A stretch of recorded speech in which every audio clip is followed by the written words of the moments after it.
चाची ने जब से मोहित को देखा था, वह अपनी भावनाओं पर कंट्रोल नहीं कर पा रही थी और आज उन्होंने अति कर दी। मोहित को अपने कमरे में बुलाया और कहा कि मुझे डर लग रहा है, यहीं सो जाओ। रात को 11 बजे बजने वाले थे।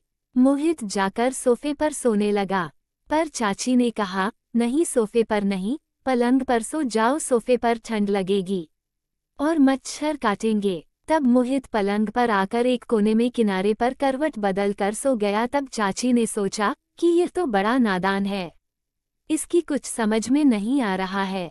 तब चाची ने मोहित की टांग पर अपनी टांग रख दी और उससे चिपक कर सो गए। मोहित, मुझे डर लग रहा है। मोहित की पीठ पर कुछ चुभ रहा था। हेलो दोस्तों, नमस्कार। अगर आपने अभी तक हमारे चैनल को सब्सक्राइब नहीं किया है तो कर दे, वीडियो को लाइक करें। धन्यवाद। आज लाया हूँ एक नई कहानी। मोहित अपने कमरे में आराम से बैठा हुआ था, खिड़कियों को बंद कर लिया था।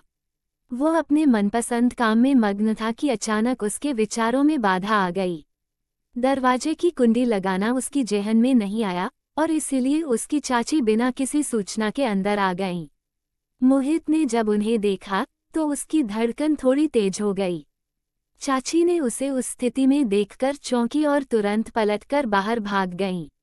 लेकिन मोहित ने अपना काम जारी रखा, जैसे कुछ हुआ ही न हो। जब मोहित बाहर आया तो चाची ने उससे सवाल किया, क्यों मोहित, अंदर क्या कर रहे थे? मोहित ने हल्का सा मुस्कुराते हुए कहा, चाची, आपको तो सब पता ही है, फिर मेरे मुंह से क्या सुनना चाहती हैं? चाची ने गंभीरता से कहा, जब भी कोई उस काम को करते हुए देख लेता है तो उसके मन में भी वही करने की इच्छा जागृत होती है।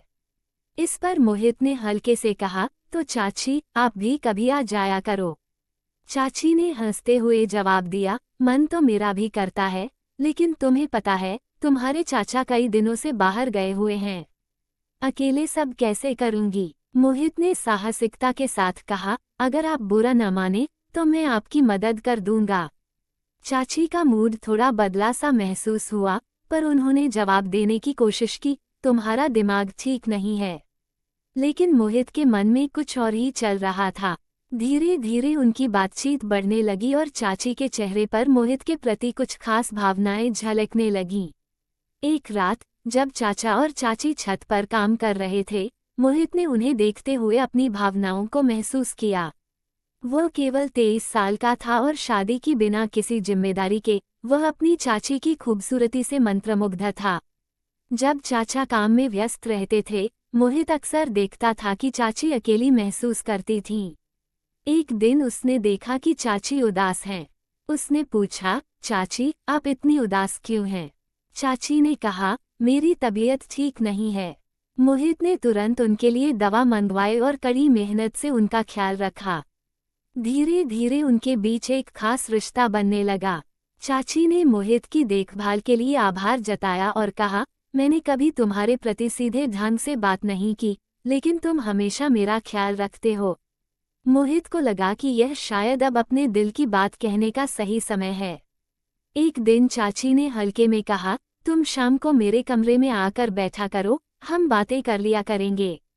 जब वह चाची के कमरे में गया तो वह अपने काम में लगी थी और उन्होंने उसका ध्यान नहीं रखा। मोहित ने वीडियो देखने की कोशिश की, लेकिन अचानक चाची उसके पास बल्लेबाजी कर दी।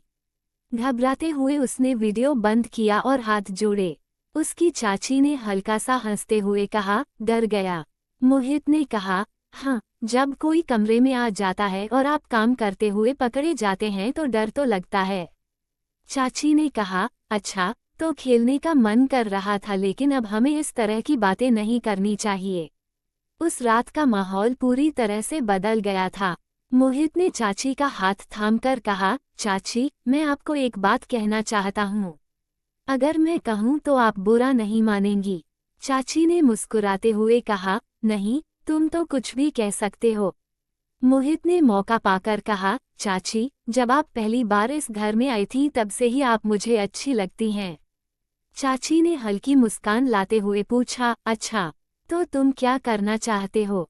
मोहित ने थोड़ी हिम्मत जुटाते हुए कहा, क्या आप मेरे साथ थोड़ी और खुलकर बातें कर सकती हैं, जैसे पहले हुआ करती थीं? चाची ने गहरी सांस लेते हुए कहा, लेकिन ऐसा कैसे हो सकता है? अगर यह बात तुम्हारे चाचा को पता चली तो वो मुझे कभी माफ नहीं करेंगे। मोहित ने कहा, चाची, हम घर वालों की नज़र से छिपकर सब कर सकते हैं। आप चिंता मत कीजिए। चाची ने सिर झुकाते हुए कहा, नहीं मोहित, मैं तुम्हारी चाची हूँ। मोहित ने सहजता से जवाब दिया, तो क्या हुआ? हम कुछ गलत तो नहीं कर रहे हैं। ये सिर्फ एक दोस्ती है। तभी चाची ने चुप्पी तोड़ते हुए कहा, तू तो जानता है तेरे चाचा कभी कभी कोई खास बात नहीं करते। इस प्रकार धीरे धीरे उनकी बातचीत बढ़ने लगी और दोनों के बीच एक अनकही समझ विकसित होने लगी। मोहित का दिल अब और भी